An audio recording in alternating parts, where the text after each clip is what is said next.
Lindsay, thank you so much for coming on to the show, to Wonder Yeah. Peak. It's beautiful to have you. Thanks for having me. Yeah. Thank you. What brings you wonder in your life? Yeah, today I wanted to talk about poetry. I've been using poetry a lot this year to get out of my head with my screenwriting and write something that is just for fun and just for me, and practice just a totally different form, and not think about the intersection of commerce and art, which we have to think about so much in screenwriting. So poetry lets me not think about any of that and just write anything at all and not be afraid to try new things, and remember, just like, we can write just for the fun of it, and try to bring that wonder and fun over to my screenwriting too. So that's why I've been writing poems a lot this year. Yeah. I love it. How do you find the stillness and become so centered that you can plug into that creativity to allow you to Well, I feel be like a poet? I've been half cheating sometimes. Sometimes I've been like really angry about the state of the world, and I've been like, wait, I have to take a breath, and I do have to focus on something else. Yeah. And so the poems have been helping with that a lot. And then also when I just feel stuck, I've been using a poetry prompter, which gives you just a random prompt, and they'll be like, write one stanza, and then they'll give you like a random word, like on the wonder of coffee in the morning, and then and then you'll just go and you'll have to write, and then so I like doing it that way. And then I also have been reading more poems this year too, so maybe that has also helped. But yeah. I love it. How did you come into your creative space, shall we say, as a human? Can you take us way back? Yeah, I've definitely been a writer as long as I can remember. I went to a performing arts high school for writing, which is crazy. I remember I had to submit poems to get in. I had to have this like wide portfolio of a short story, some poetry. I think I maybe had to submit like a news-related article, because I also focused on journalism a lot when I was both in high school and undergrad. So I had to have this whole portfolio Where did you go to high school? in ninth grade. Where did you go to high school? In West Palm Beach, Florida. Oh, okay. Yes. Very nice. Yes. Which is an interesting dichotomy of things going on in the country. Palm Beach Gardens, Florida, it was close to where my high school was, and that's where I grew up. So Florida is such a conundrum of a place, and home to so many incredible writers. Like Ernest Hemingway spent a lot of time in Florida. Carl Hyacin, who's another one of my favorite writers, is from Florida. Dave Barry, who had a column in the Miami Herald for years and years. I feel like because it's such a strange place, it breeds writers when there's gators in your backyard, you're like, I have to write about this. It's just such a weird place. So environment has definitely always influenced me too. So being from Florida, I think I was just already surrounded by weird stories. So of course, started to write. Of course. And then when did you come out here to Los Angeles? I moved here when I was 21 years old to go to the American Film Institute, and so film school brought me here, and I have been engrossed in the business for better or worse ever since. But yeah. Yeah, of course. Yeah. Well, can we pause for a second? Yeah. Sorry. I think I confused myself. I went back into sort of like your history, and then I lost the wonder. I was trying to connect. Yeah. Where should we? Let me think where we can pick it up. So you went to AFI. How do we connect back to finding wonder? Okay. Yeah, I mean, I started to write seriously. So then I started to writing professionally, and then now I feel like sometimes I'm like backing up to find the wonder and the purity of it all. But yeah. Oh, okay. That's good. So, okay. So when you first moved to Los Angeles, how did you discover the wonder of LA? Yeah, okay, cool. When I first moved to LA, it was overwhelming, and I don't think I initially loved the city, and now it's my favorite place in the world, and I have a hard time imagining living anywhere else. But I feel like I started to find the wonder in LA of making friends in various communities. I started doing comedy. That really helped ground me and have more friends in LA than just my film school friends, who are wonderful but have a tendency to be very intense and sometimes take everything too seriously. So finding comedy people really helped. And then also learning that every neighborhood in LA is so vastly different than the last. But I feel like I have refound poetry and refound the wonder in poetry because I needed to not look at writing as a job for a while. So that's how I came back to poetry. Yeah. Do you have a poem? Sorry, I do. Do you have one to read for us? I do. I have Edna St. Vincent Millay poem. She's my favorite poet. And then I also have some of my own that I've never read before for anybody, or I don't know if anybody's seen them, but I've been keeping a poetry Substack this year to keep track and see if anything I've written is any good. So that's the only place that they've ever lived. I have like 30 followers on there, so it feels like this weird. It feels like a secret journal of poems. So, but I can start with Edna because she's much better than I am. So I could start there. Please. Yeah, okay. So this is Tavern. So I'll keep a little tavern below the high hill's crest, wherein all gray-eyed people may set them down and rest. There shall be plates aplenty and mugs to melt the chill of all the gray-eyed people who happen up the hill. Here's a slightly, that's it. Who happen up the hill, that's the end.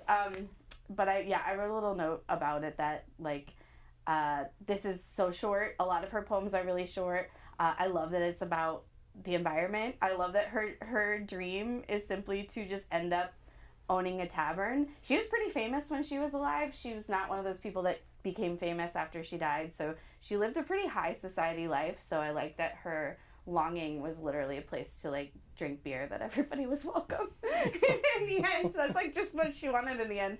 I don't know that she really ever got that. She was so prolific and she wrote pretty much until she died. So yeah. What else did you bring? I brought Can I ask you a question some of about mine. that? Yeah, please. Yeah. So if she's her wonder was like longing for something, longing for the solitude. Yeah. How do you feel about that?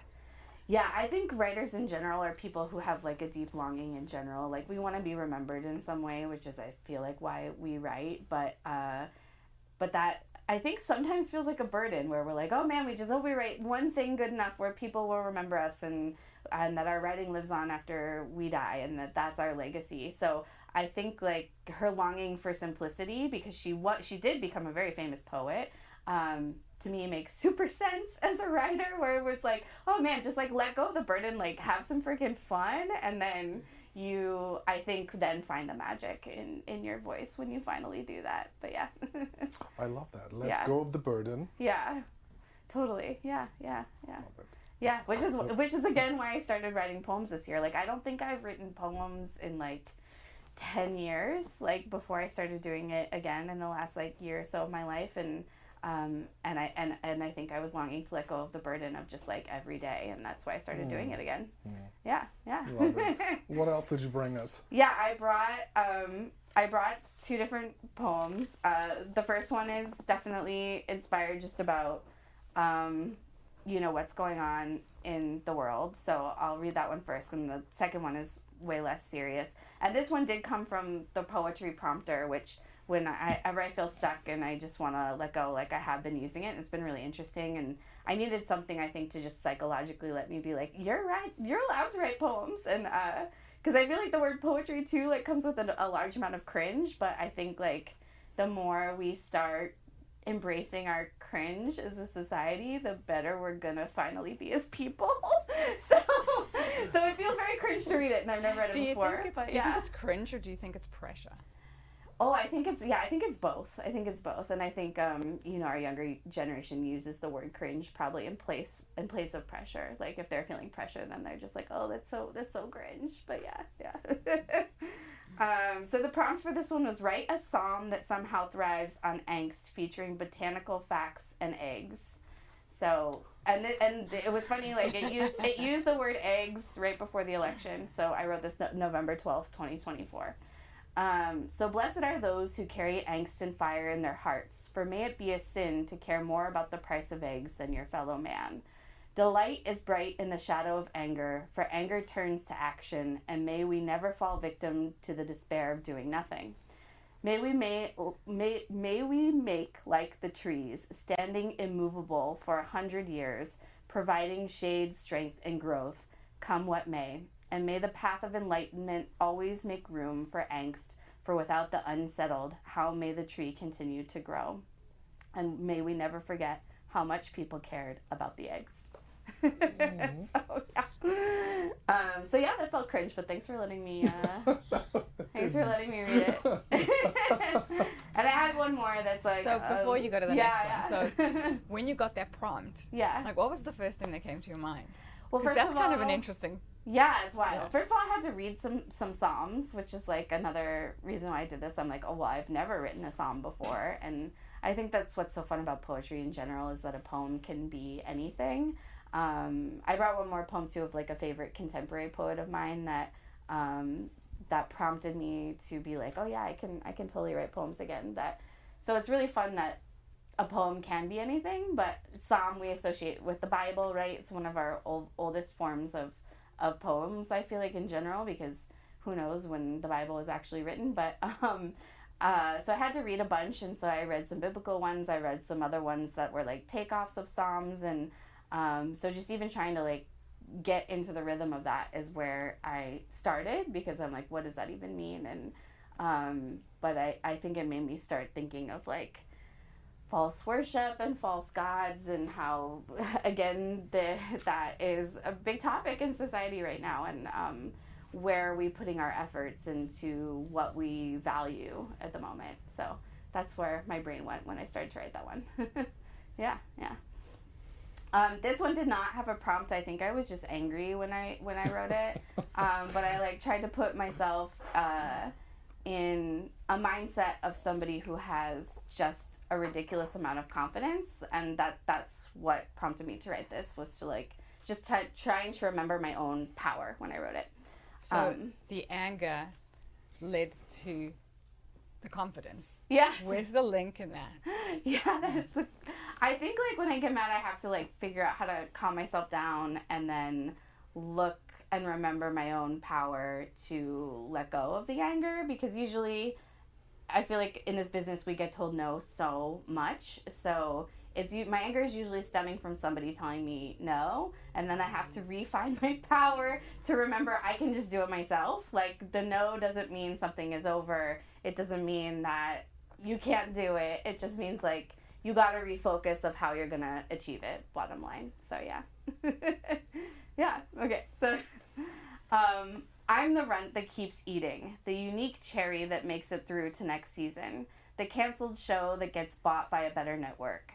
I am the wolf that forms the pack, the lighthouse that was meant to be torn down, the last historic building on the block. If you want to make me cry, I'll give you an ocean, and then I'll start laughing. Try to destroy me. I dare you. I will forever know how to propagate. So, yeah. Yeah. So that's what's bringing me wonder right now, is like, and sometimes I'll write a poem and I'll do a prompt before I have a lot of screenplay work to do, literally just to like clear my mind and remember like, this is fun, and you can approach things from like so many different ways, and like, you don't have to be thinking just about structure, and what if you throw some like weird metaphors in? What if you're coming from it from like this character's perspective of power, or who is the most powerful character in your script? And I think it just like loosens my brain to like stop thinking about what's the end of Act 1, what's the midpoint, and all that stuff, which we think about so much as screenwriters. So that was like another reason why I got back into the poems. But yeah. I love it.